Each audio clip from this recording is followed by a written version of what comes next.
ድንገት ሳታስቡት ፈተና፣ አሳይመንት እንዲሁም ደግሞ ብዙ ፕሮጀክቶች እየተደራረቡ አስቸግሯቸዋል? እንግዲያውስ በዛሬው ቪዲዮ ላይ የሚሰጣችሁ 5 ምርጥ ወርቃማ መንገዶች አሉ። ጊዜያችንን ልክ እንደ ጎበዝ ተማሪ በብቃት አለመጠቀማችን አብዛኛው ውጤታችንን ይጎዳዋል። የአብዛኛው ተማሪ ዝቅተኛ ውጤት የጊዜ አጠቃቀሙ ጋር ቀጥተኛ ግንኙነት አለው። ታዲያ በዛሬው ቪዲዮ ላይ የሚሰጣችሁ 5 ወርቃማ ነጥቦች የአብዛኞቻችሁን የትምህርት ውጤት እጅግ በጣም በሚገርም ሁኔታ ይቀይራሉ ብዬ አምናለሁ። ታዲያ እነዚህ ነጥቦች ምንድን ናቸው? ወደ ቪዲዮ ከመግባታችን በፊት እኔ አሸናፊ ይባላለሁ። ተማሪ ከሆናችሁና ለዚህ ቻናል አዲስ ከሆናችሁ ሰብስክራይብ ማድረግ ጀምሩ። አሁን ወደ ቪዲዮ እንለፍ። አንደኛ፣ ጊዜያችሁን ተቆጣጠሩት። አብዛኛውን ጊዜ ክፍለ ጊዜ ስታወጡ የገመታችሁት ሰዓትና ስራው የሚወስድባችሁ ሰዓት አንድ ላይሆን ይችላል። የገመታችሁት 30 ደቂቃ ሊሆን ይችላል፣ ነገር ግን ስራው የሚወስደው 1 ሰዓትና ከዛ በላይ ሊሆን ይችላል። በሳይኮሎጂ ትምህርት ውስጥ ፕላኒንግ ፋላሲ የሚባል ሀሳብ አለ። በታዋቂዎቹ የሳይኮሎጂና የኢኮኖሚክስ ተመራማሪዎች ዳንኤል ከህንማንና አሞስ ቴቨርሲኪ ይህን ጥናት በደንብ አድርገው አብራርተውታል። ከህንማንና ባልደረቦቹ በደረሱበት ጥናት መሰረት ሰዎች አንድ ስራ የሚወስደውን ጊዜ ዝቅ አድርገው ይገምታሉ ወይም ደግሞ አንደርስቲሜት ያደርጋሉ። ስራው ከባድ ቢሆን እንኳን በቀላሉ ጨርሰዋለሁ ብለው ያምናሉ። የታይም ማኔጅመንት ባለሙያ ላውራ ቨንደርካም እንዲህ ብለዋል። ጊዜን ማስተዳደር አንችልም፣ ነገር ግን ማስተዳደር የምንችለው በዛ ጊዜ ውስጥ የምናደርጋቸውን ነገሮች ነው ብለዋል። ዊ ዶንት ሴቭ ታይም ዊ ስፔንድ ታይም እንደማለት ነው። ለዚህ ታዲያ መፍትሄ የሚሆነው ታይም ትራኪንግ ወይም ደግሞ ጊዜን መቆጣጠር ነው። ለአንድ ሳምንት ያክል ቁጭ ብላችሁ አንድን ስራ ስትሰሩ ምን ያክል ደቂቃ ሊወስድባችሁ እንደሚችል መከታተልና መቆጣጠር ጀምሩ። ለምሳሌ ጽሁፍ ስትጽፉ፣ ስታጠኑ፣ ሶሻል ሚዲያ ስትጠቀሙ ምን ያክል ደቂቃ እንደሚፈጅ ማወቅ መቻል አለባችሁ። ይህን ማድረጋችሁ ከፍተኛው ጊዜ ምን ላይ እንደሚባክን እንድታውቁ ያስችላችኋል። ታዲያ ይህን ተግባራዊ ለማድረግ 3 ቀላል መንገዶችን ልስጣችሁ። አንደኛ፣ ግምት አስቀምጡ ወይም ደግሞ እስቲሜት አድርጉ። ስራውን ከመጀመራችሁ በፊት ይህ ስራ ይህን ያክል ደቂቃ ይፈጅብኛል ብላችሁ አስቀምጡ። ሁለተኛ፣ ጀምሩ። በዚህ ሰዓት ማድረግ የሚገባችሁ ነገር እስቲሜት ያደረጋችሁትን ደቂቃ ወይም ደግሞ ሰዓት ካውንት ዳውን እንዲያደርግ አስቀምጣችሁ ስራውን ጀምሩ። ሶስተኛና የመጨረሻው ደግሞ አወዳድሩ ወይም ደግሞ ኮምፔር አድርጉ። የገመታችሁት ሰዓት አለ፣ ስራው የፈጀባችሁ ደግሞ ሰዓት አለ። ታዲያ ይህን ማወቃችሁ በሚገባ ጊዜያችሁን በትክክል ማዋቀር እንድትችሉ ያደርጋችኋል። ለምሳሌ የገመታችሁት 1 ሰዓት ሆኖ ስራውን በ45 ደቂቃ ከጨረሳችሁት ወይም ደግሞ የገመታችሁት 1 ሰዓት ሆኖ ስራውን በ2 ሰዓት ከጨረሳችሁት ስራው ምን ያክል ደቂቃ እንደሚፈጅ አወቃችሁ ማለት ነው። ስለዚህ ይህ ደግሞ በሚገባ የተሟላ ክፍለ ጊዜ እንድታወጡ ያስችላችኋል ማለት ነው። ይህም ደግሞ በሚቀጥለው ጊዜ ክፍለ ጊዜ ስታወጡ ትክክለኛ እቅድን እንድታወጡ ያስችላችኋል ማለት ነው። አንድ ነገር ልብ በሉ፣ ጊዜ በጣም ውድ ሀብታችን ነው። የስራዎቻችንን ትክክለኛ ሰዓት አወቅን ማለት ደግሞ ውጥረትን ይቀንሳል፣ እንዲሁም ደግሞ በቅረፍት እንድናደርግ ያስችለናል ማለት ነው። ሁለተኛ፣ እምቢ ማለትን መልመድ። አይታችሁ ከሆነ አንዳንድ ጊዜ እያጠናን አሊያም ደግሞ ስራ እያለብን ጓደኞቻችን መጥተው የሆነ ቦታ እንሂድ ስላሉን ብቻ እሺ ብለን ተስማምተን የምንሄድበት ጊዜ ይኖራል። አዎ፣ አብዛኞቻችን ሰዎችን ላለማስከፋት ስንል እሺ እያልን ስራዎችን እንደራረባለን ወይም ደግሞ ብዙ ጫናዎችን ወደ ራሳችን እናምጣለን። ግን በጊዜ ሂደት የራሳችንን ሰዓትና ጉልበት እንገላለን። ታዲያ በዚህኛው ነጥብ ደግሞ እንዴት ለሚጠቅመን ነገር እሺ እንደምንልና ለማይጠቅመን ነገር ደግሞ እምቢ እንደምንል እናያለን። በሳን ፍራንሲስኮ ዩኒቨርሲቲ ወይም ደግሞ UCSF ባደረገው ጥናት መሰረት እምቢ ወይም አይሆንም ማለት ባለመቻላችን ምክንያት በራሳችን ላይ ከፍተኛ ጭንቀት ወይም ደግሞ ስትረስ እንዲሁም ደግሞ በርናውት ወይም ደግሞ ውጥረት ውስጥ እንድንገባና የትኩረት ማጣት ችግር ውስጥ እንድንገባ ያደርገናል። ጥናቱ እንደሚያሳየው ላላስፈላጊ ነገሮች ወይም ደግሞ እኛን ለሚያዳክሙን ነገሮች እምቢ ማለት ሲከብደን ማድረግ የሚገባን ነገር ለራሳችን ዋና ትልቅ ስራዎችን በዛ ሰዓት ውስጥ መመደብ መቻል አለብን ማለት ነው። ለምሳሌ ጓደኞቻችሁ ይዘው ሄዱ ከሆነ ለራሳችሁ ትልቅ ስራዎችን መስጠትና በዛ ሰዓት ከነርሱ ጋር ከመሄድ ስራዎቻችንን መጨረስ ላይ ብናተኩር የተሻለ ውጤት እናመጣለን። የአፕል ኩባንያ መስራችና ባለሀብት ስቲቭ ጆብስ ስለዚህ ነገር ሲናገር ትኩረት ማድረግ ማለት ለአንድ ጥሩ ነገር እሺ ማለት ሳይሆን ለብዙ 100 ነገሮች እምቢ ማለት ነው ይለናል። ታዲያ ለጓደኞቻችን ወይም ደግሞ በዙሪያችን ላሉ ሰዎች ሳናስቀይማቸው ወይም ደግሞ ሳይደብራቸው እምቢ የምንልበትን 3 ቀላል መንገዶችን ልንገራችሁ። አንደኛው በግልጽ እምቢ ማለት። እዚህ ጋር ቃል በቃል እምቢ ማለት ሳይሆን ይልቅስ በትህትና ዛሬ የቤት ስራ አለብኝ ብላችሁ ምክንያታዊ በሆነ መንገድ ያለባችሁን ኃላፊነት ማሳየት መቻል አለባችሁ። ሁለተኛና ቀጣዩ ደግሞ አማራጭ ማቅረብ። ዛሬ አልተመቸኝም፣ ባይሆን ሌላ ጊዜ እንገናኛለን ማለት ትችላላችሁ። ሶስተኛ፣ አፍታ መስጠት። አብዛኛውን ጊዜ ጓደኞቻችን ወይም ደግሞ በዙሪያችን ያሉ ሰዎች የሆነ ነገር ሲጠይቁን ቶሎ እሺ ከማለት ይልቅ አስቤ መልስ እሰጣለሁ ማለት ይቻላል። ይህ ደግሞ የተጠየቃችሁበት ተግባር ዋጋ ያለው ነው ዋጋ የሌለው ነው እንድትለዩ እንዲሁም ደግሞ እንድታሰላስሉ ጊዜን ይሰጣችኋል። ላላስፈላጊ ነገሮች እምቢ ማለት ራስ ወዳድነት አይደለም፣ ይልቅስ ለግቦቻችሁ፣ ለጊዜያችሁ እንዲሁም ደግሞ ለጤናችሁ የሚሰጡት ክብር ነው። ሶስተኛ፣ ዲጂታል የጊዜ አወቃቀር። አብዛኛውን ጊዜ ጊዜያችንን በአግባቡ ባለመጠቀማችን የስራ መደራረብ እንዲሁም ደግሞ ጫና ሊፈጠርብን ይችላል። እዚህ ጋር በወረቀት ማኑዋሊ ጽፎ ፕላን ማድረግ ይቻላል።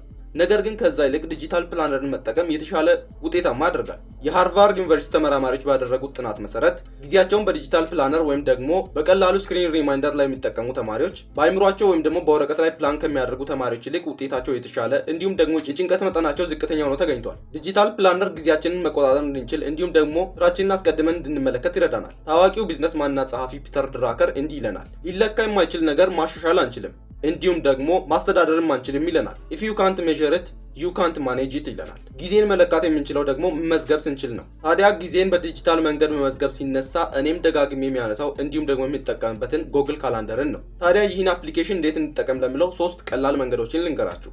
አንደኛ ከለር ኮዲንግ ወይም ደግሞ ቀለማትን መጠቀም። ለምሳሌ ለእያንዳንዱ ስራ ቀለም ልትሰጡ ትችላላችሁ። ለምሳሌ ትምህርታችሁን የምታጠኑ ከሆነ ለማትስ ቀይ፣ ለቋንቋ ትምህርቶች ሰማያዊ እንዲሁም ደግሞ ለሌሎች ትምህርቶች ቢጫ እያደረጋችሁ መያዛችሁ ምን እንደምታጠኑ ወይም ደግሞ ምን እንደምትሰሩ ቀድማችሁ እንድታውቁ በቀላሉ ማወቅ እንድትችሉ ያደርጋችኋል ማለት ነው። ሁለተኛ ማሳሰቢያ ወይም ደግሞ ሪማይንደር ማብራት። እዚህ ጋር በደንብ ማወቅ ያለባችሁ ነገር ስራውን ከመጀመራችሁ ከ30 ደቂቃ በፊት ሪማይንድ እንዲያደርጋችሁ ወይም ደግሞ እንዲያስታውሳችሁ ማድረግ። ይህን ማድረጋችሁ ቀጥላችሁ እንደምትሰሩ ማሰብ አይጠበቅባችሁ ማለት ነው። በቀላሉም እንደምትሰሩ ይነግራችኋል። ስለዚህ ይህን ማድረጋችሁ ፕሮዳክቲቭ ጥናት እንድታደርጉ እንዲሁም ደግሞ ዝግጁ ሆናችሁ እንድትገቡበት ያስችላችኋል። ሶስተኛ ዕለታዊ እቅድ ወይም ደግሞ ታይም ብሎኪንግ። ይህም ደግሞ በምን ሰዓት ምን እንደምትሰሩ በቀናችሁ ውስጥ በየትኛው ሰዓት ምን ማድረግ እንዳለባችሁ እንድታውቁ ያስችላችኋል። ይህን እኔ የሚጠቀምበት ነው። ተጠቀሙበትና ፕሮዳክቲቭ መሆን ትችላላችሁ። ቴክኖሎጂ ማለት ባለንበት ዘመን ስራን ለማቅለል ወይም ደግሞ ጊዜያችንን ለመቆጠብ የተሰራ ትልቅ ስጦታ ነው። ታዲያ በስልካችሁ ላይ ጎግል ካላንደር ካለ ያም ደግሞ ሌላ ፕላን ማድረጊያ አፕሊኬሽን ካለ በደንብ አድርጋችሁ እሱን ተጠቅማችሁ ውጤታማ መሆን ትችላላችሁ። አራተኛ ቀድማችሁ ጀምሩ። አብዛኛውን ጊዜ ፈተና ሲደርስ ሌሊቱን ሙሉ ቁጭ ብለን እናጠናለን። በዚህ ሰዓት የሚሰማን ነገር አንደኛው ጭንቀት ነው። ሁለተኛ ውጥረት አለብን፣ ምክንያቱም ብዙ ነገሮች ይደራረቡብናል። ሶስተኛ ደግሞ ቁጭት ነው። ይህም ደግሞ ቁጭት የሚመጣው ለምን ቀድሜ ይህን ነገር አልጀመርኩትም የሚል ነው። ታዲያ ቀድማችሁ እንዳትጀምሩ የሚያደርጋችሁ ወሳኙና አንደኛና የመጀመሪያው ነገር ፕሮካስቲኔሽን ነው። በዴፖል ዩኒቨርሲቲ በተደረገ ጥናት ነገሮችን ሳንሰራ ለረጅም ጊዜ ማቆየት ወይም ደግሞ ፕሮካስቲኔት ማድረግ ከከፍተኛ ጭንቀት ጋር፣ ጤናማ ያልሆነ የእንቅልፍ ሰዓት እንዲሁም ደግሞ ከዝቅተኛ የትምህርት ውጤት ጋር ቀጥተኛ ግንኙነት አለው ብለዋል። ቀደም ብሎ መጀመር ማለት ስራውን አሁኑ በፍጥነት መጨረስ ማለት ሳይሆን ይልቅስ ስራውን ወደ ትንሽ ክፍልፋዮች በመከፋፈል አይምሯችን ያለ ጭንቀት እንዲሰራ ማድረግ መቻል ነው። ታዋቂው ጸሐፊ ማርክ ትዌኒ እንዲህ ብሏል። ቀኑን ሙሉ ማድረግ ያለባችሁን እጅግ በጣም ከባዱን ስራ በጠዋት አድርጉት፣ ከዚያም ቀሪው ቀን መጥፎ አይሆንባችሁም ብሏል። Eat a leapfrog first thing in the morning and nothing worse will happen to you the rest of the day። ይህን ያለው ጸሐፊው ማርክ ትዌኒ ነው። ታዲያ ነገሮችን ዛሬውኑ ወይም ደግሞ አሁን ለማድረግ ምን ማድረግ አለብን? ለዚህ 3 ዋና ቁልፍ የሆኑ ነገሮችን ሰጣችኋለሁ። አንደኛ የ5 ደቂቃ ንባብ። ነገሮችን መጀመር እንጂ መቀጠል ከባድ ነው አቅም። ታዲያ ማድረግ የሚገባችሁ ነገር በትንሹ ጀምሩ። ለ5 ደቂቃ ብቻ አጠናለሁ ብላችሁ ጀምሩና ከዛ በኋላ ያለውን ፔጅ ተመልከቱት። ራሳችሁ ወደ ጥናት ሙድ ትገባላችሁ። በዚህ ጊዜ ደግሞ አይደብራችሁም፣ አይሰለቻችሁም፣ ነቃ ብላችሁ እንድታጠኑ ያስችላችኋል። ሁለተኛ ትናንሽ ክፍሎች። ይህ ማለት አይታችሁ ከሆነ ስራን በትልቁ ወይም ደግሞ አንድን መጽሐፍ ከማጥናታችሁ በፊት በትልቁ ስታዩት እጅግ በጣም ከባድ ሊመስላችሁ ይችላል፣ እንዲሁም ደግሞ ሊያስጠላችሁ ወይም ደግሞ ሊደብራችሁ ይችላል። ነገር ግን ያንን መጽሐፍ በዩኒት ደረጃ፣ በቶፒክ ደረጃ፣ በሰብ ቶፒክ ደረጃ ከከፋፈላችሁት እጅግ በጣም ቀላል ይሆናል። ስለዚህ በቀላሉ ስራን ለመጀመር ከአንድ ቶፒክም ሊሆን ይችላል ወይም ደግሞ ከአንድ ሰብ ቶፒክ ሊሆን ይችላል የሚጀምሩት። ታዲያ ማድረግ ያለባችሁ ነገር በትንሹ መጀመርና ከዛ በኋላ እያሳደጋችሁ መሄድ። ይህን ስታደርጉ ትንሽ እርምጃዎች ስለሆኑ የሆነ ጊዜ ተጠራቅሞ እናንተ በሚያስገርም ሁኔታ በአጭር ጊዜ ውስጥ አንድን መጽሐፍ እንድትጨርሱት ያስችላችኋል። ሶስተኛ እጅግ በጣም ማጥናት የሚደብራችሁ ከሆነ ማድረግ የሚገባችሁ ነገር በትናንሽ እርምጃዎች መጀመር። ይህ እጅግ በጣም ቀላል ነጥብ ነው። አንዳንድ ጊዜ መጽሐፉን ስታዩት ራሱ ሊያስጠላችሁ ይችላል። ነገር ግን አንድ ነገር አድርጉ፣ መጽሐፉን በመግለጥ ጀምሩት። ከዛ በኋላ ራሳችሁ ትቀጥሉታላችሁ። ስለዚህ ማድረግ የሚገባችሁ ነገር በትንሽ ነገር መጀመር ነው። ከዛ ያንን ማሳደግ እስካሁን ያላችሁን የትምህርት ጥላቻ ወይም ደግሞ የጥናት ጥላቻ ሙሉ ለሙሉ ይቀይረዋል። ከዚህም በተጨማሪ ቀድማችሁ መጀመር የፈተና ጊዜ ጭንቀትን ሙሉ ለሙሉ ያስወግድላችኋል። አምስተኛ የእረፍት ጊዜን መድቡ። ረጅም ጊዜ ተቀምጠው ማጥናት ውጤታማ የሚያደርግ ይመስለናል። ነገር ግን ይህ ሙሉ ለሙሉ ውሸት ነው። አብዛኛውን ጊዜ አይታችሁ ከሆነ ረጅም ሰዓት ቁጭ ብለንም እንኳን ምንም ነገር ሳንይዝ ልንነሳ እንችላለን። ታዲያ ረጅም ሰዓት ቁጭ ብለው ከማጥናት ይልቅ እረፍት ማድረግ ትልቅ ቁም ነገር ነው። በኢሊኖይ ዩኒቨርሲቲ ተመራማሪዎች የተደረገ ጥናት እንደሚያሳየው ከሆነ ያለ እረፍት መስራት ወይም ደግሞ ማጥናት አይምሯችን መረጃን የመያዝ አቅሙን እንዲዳከም ያደርገዋል። አይምሯችን የማያቋርጥ ትኩረት ወይም ደግሞ ኮንስታንት አቴንሽንን እንዲያደርግ ስናስገድደው ድካም ይሰማዋል። ይህ ደግሞ የፈጠራ አቅምንና የትምህርት ጥራትን ይጎዳል። ስለዚህ እረፍት መውሰድ መቅረት የሌለበት የስራችን ወይም ደግሞ የጥናታችን አንድ አካል ሊሆን ይገባል። ታዋቂው ጸሐፊ ራልፍ ዋልዶ ኤመርሰን እንደዚህ ይለናል። አንዳንዴ ከማድረግ ይልቅ እረፍት መውሰድ ትልቅ ጥበብ ነው ይለናል። ሳምታይምስ ሪክሬሽን ኢዝ ሞር ፕሮዳክቲቭ ዛን ክሪኤሽን ይለናል። ታዲያ እንደ አንድ ተማሪ እረፍትን የምንተገብርበትን መንገድ 3 ዋና መንገዶችን ልስጣችሁ። አንደኛ የፖሞዶሮ ቴክኒክ። ይህም ደግሞ 25 ደቂቃ በብቃት አጥንቶ 5 ደቂቃ ሙሉ ለሙሉ ከምንም ነገር ጋር ያልተነካካ እረፍትን መውሰድ ማለት ነው። ሁለተኛ የእረፍት ሰዓት ላይ ማድረግ የሚገባችሁ ነገር ቢኖር ውሃ መጠጣት፣ ወክ ማድረግ አሊያም ደግሞ ስትሬቺንግ ወይም ደግሞ የአካል ብቃት እንቅስቃሴን ማድረግ አይምሮአችን መልሶ እንዲነቃቃና ፓወር እንዲያገኝ ያስችለዋል። ሶስተኛ ሆን ብለን ማቀድ። ለስራ፣ ለጥናት አሊያም ደግሞ ለተለያዩ ነገሮች እንደምናቅደው ሁሉ ልክ በተመሳሳይ መንገድ ሆን ብለን ማቀድ መቻል አለብን ማለት ነው። እረፍት መውሰድ ሰነፍ መሆን ማለት አይደለም። ይልቅስ አይምሮን አጠንክሮ ለመስራት ዝግጁ ማድረግ ማለት ነው። ውድ የቻናሌ ቤተሰቦች ዛሬ ካነሳሁላችሁ 5 ወሳኝ ነጥቦች የትኛውን ወደዳችሁት? ኮመንት አድርጉልኝ፣ አነበዋለሁ። እንዲሁም ደግሞ ይህን ቪዲዮ ከወዳችሁት ላይክ አድርጉ።